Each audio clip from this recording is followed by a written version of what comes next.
Vamos a um cafezinho teológico? Provérbios 18, 21. A palavra de vida e de morte está na língua. Aquele que se utilizar bem dela, comerá do seu fruto. E ainda neste livro, Provérbios 25, 11, nos diz o seguinte: a palavra dita ao seu tempo são como maçãs de ouro em salvas de prata. E como de praxe, eu preciso me reportar a uma história, como eu faço costumeiramente. Nós vamos adentrar a história de Esopo para que tenhamos um entendimento acerca disso. Esopo, grande fabulador da história, nos apresenta algo muito interessante. Esopo está executando algumas tarefas diárias, está ouvindo a conversa do seu senhor com um conviva, do que seria uma das maiores benesses da vida e o que seria uma das piores coisas da vida. Esopo interrompe a conversa do seu senhor e disse que sabia o que era, ou que poderia comprar no mercado aquilo que seria uma das maiores benesses da vida e o seu contrário. Esopo tinha essa situação à sua disposição, porque ele poderia interromper o seu senhor por uma razão óbvia. Ele já tinha livrado o seu senhor de algumas situações que colocavam o seu senhor em apuro. Só para que você tenha uma ideia, o seu senhor, certa feita, encheu o pote, bebeu bastante, e antes que os vapores alcoólicos se dissipassem, ele chega para um homem e faz uma aposta com o homem dizendo que ele era capaz de beber toda a água do mar. E aí ele corre para Esopo depois que os vapores alcoólicos foram embora e pergunta a Esopo o que ele poderia fazer para se safar diante daquela situação.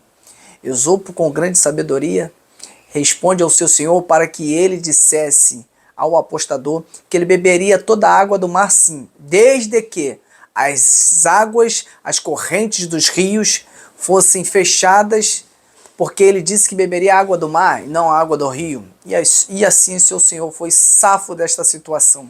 Por isso Esopo tinha total liberdade para chegar ao seu senhor.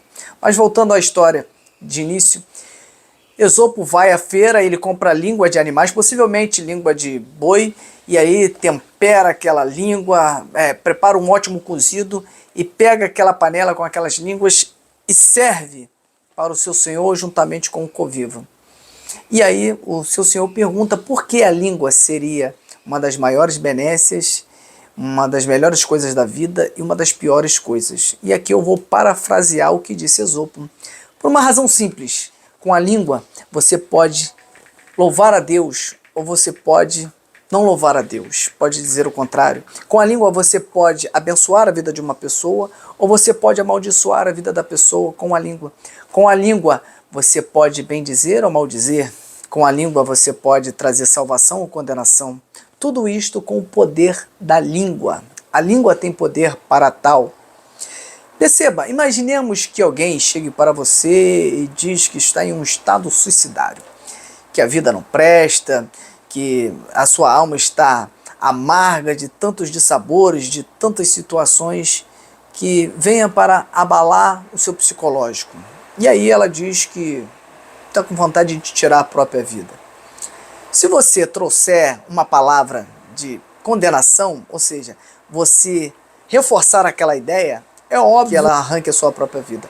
Mas se você trouxer uma palavra que disse o Senhor Jesus Cristo e com grande sabedoria, que de uma fonte não pode jorrar duas águas, água doce e água salgada, e você trouxer uma palavra de bênção, de esperança para aquela pessoa, o cenário pode mudar. Que isso é só um tempo, é só um momento, é só uma fase, e que isso vai passar.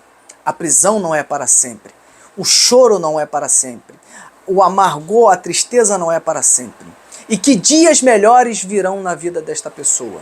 O cenário muda completamente. Por isso, a língua tem o poder de vida e o poder de morte. Então, se a vida tem o poder de vida e de morte, eu quero te trazer uma palavra de vida, uma palavra de esperança. Para você aí que talvez esteja triste, talvez com vontade até mesmo de desistir da própria vida, eu quero lhe dizer que dias melhores virão, eu quero lhe dizer que essa situação não é para todo sempre. Assim como Elias entrou na caverna e Deus disse para ele, vem Elias para fora, assim também Deus fala para você.